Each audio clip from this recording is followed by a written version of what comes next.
Hello, it is Quinn again with PTSD while black. Just doing a check-in before bed. I gotta put my hair up, so I figured, why not talk?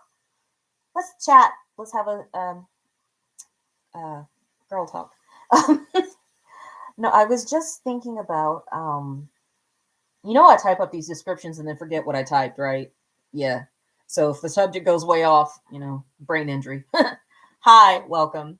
Um, I was wanting to share about now that we've learned how to validate ourselves, now that we've learned how to feel the feelings and go through them, that grief gets to be real and it doesn't have to go in a straight line. It can be all wavily wobbly or a bunch of knots, but that I'm committed to allowing myself to grieve. Um, and when we're going through surviving something like gang stalking, it's an abnormal situation. It's abnormal behavior you're experiencing. So you're having a natural reaction to abnormal behavior. And that's what I had to accept for myself. And just like death is abnormal behavior because we're so used to seeing someone being part of our lives, I think of uh, it just I can see that grief is required there. So grief is also required with dealing with gang stalking. And one of the things that I was doing today is I pull like meditation cards and things to look at where can I put my focus today, or what can I think about today, what can I consider. And so in this case, I had a an oracle deck for African Goddess Rising, and the card that I pulled today was on grief. And so I just wanted to read this first of all, and then get into how my day was. Okay, because I gotta put my hair up, so I can't spend too much time reading. All right. So the card for today was number 29, which is Allah, the goddess of grief. Ancient Earth Mother Allah is the foremost Igbo, and I'm going to say this wrong, Alusi deity. Goddess Allah oversees motherhood, fertility, and the afterlife. After death, humans return to the womb of Allah, replanted in the soul to reincarnate. Give spirit your grief, bawl it out, wail it out, cry it out, sob, shriek, shed tears, surrender it. You are holding unprocessed grief. You want to skip over it and go back to normal. But grief doesn't go away because you ignore it. The only way to healing is to walk through it. Losing a loved one is the ultimate heartbreak, but you also experience grief after breakups, job loss, and disappointments. Self love and self care are required. Ask for support, be gentle with yourself. And the affirmation is I am supported by my loved ones, those who are seen and those who are unseen. And I was like, oh, yeah, that's what I'm dealing with for sure.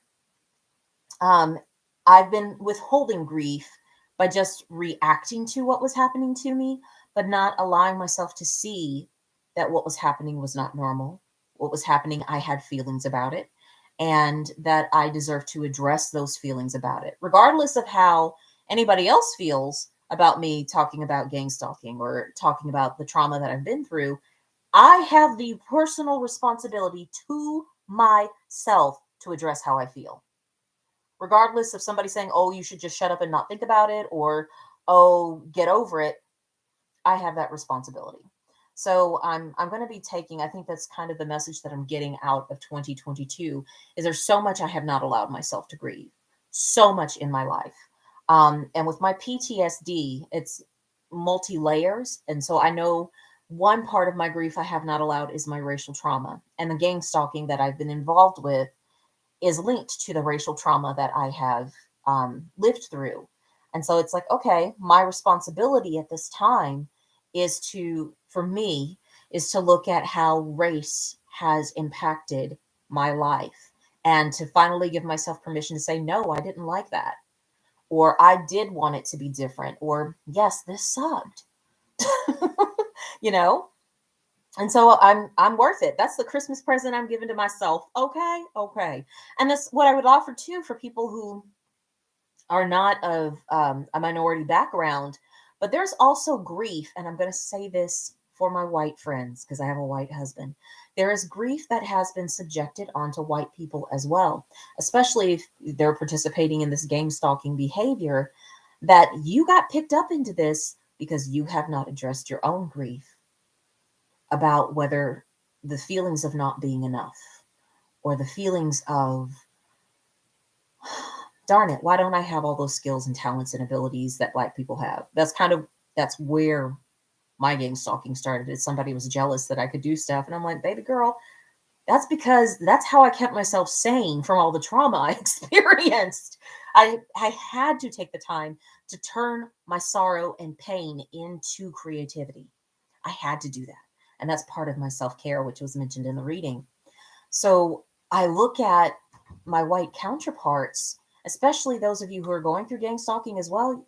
This may be a very new reality for you to feel the feelings of things not being quite right. It just don't make no sense. And to allow yourselves to fully heal, to allow yourselves to, oh yeah, I would have liked things to be different, and to feel. And I think this is the emotion that I see for white guilt. That's the word. That's the word. White guilt is, oh, not being able to express or accept the guilt over what our ancestors had participated in. We, in order to heal here and today, do need to process that guilt. We need to process it. Do we need to be guilty? Not necessarily. We need to process it and look at how we've benefited from those behaviors and how can we be different. That's how we heal. That's how we heal. Or we can keep not addressing things and repeating the cycles. So, back to it. Speaking of the self-care, today I participated in a variety show, which I've been doing for, well, except for last year, I was doing it for every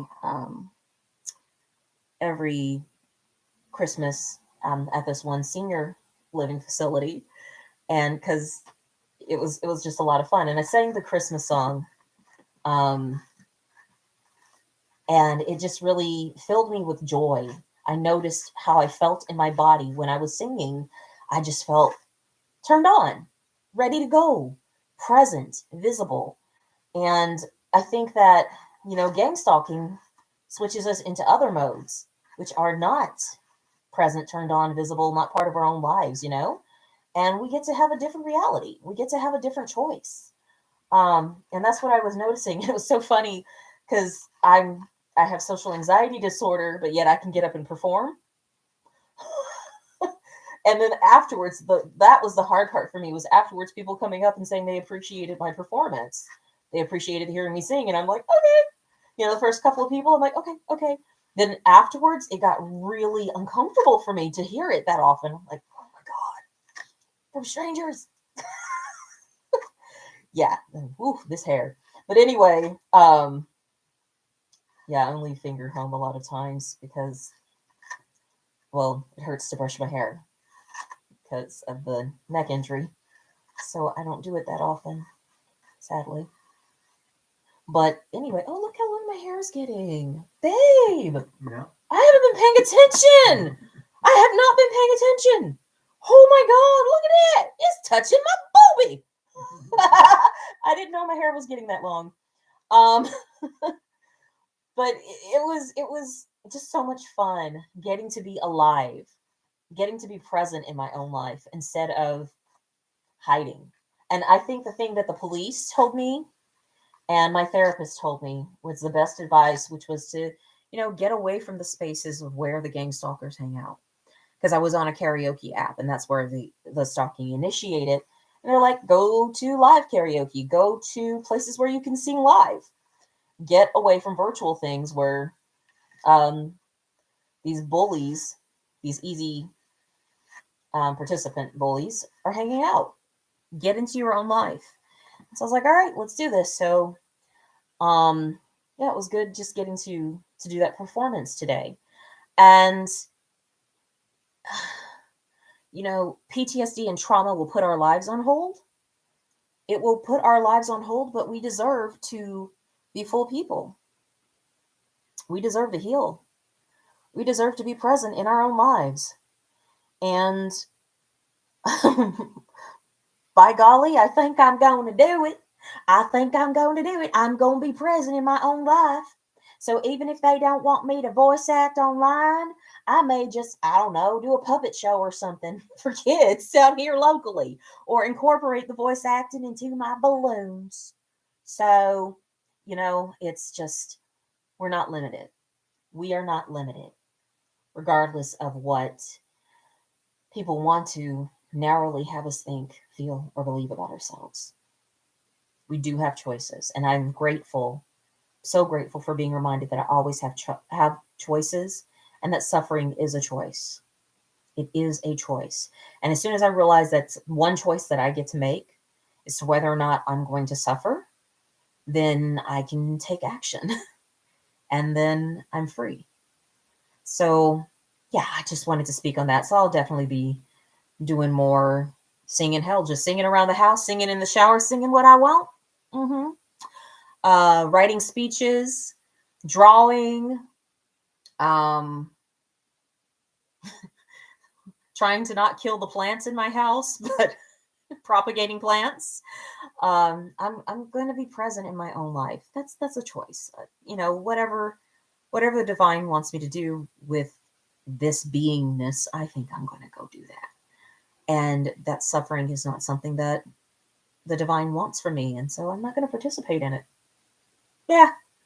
Okay, so that's where I am. I will try to keep this short because, I mean, though I obviously still need to finish twisting my hair for the night, um, I won't keep you guys. All right.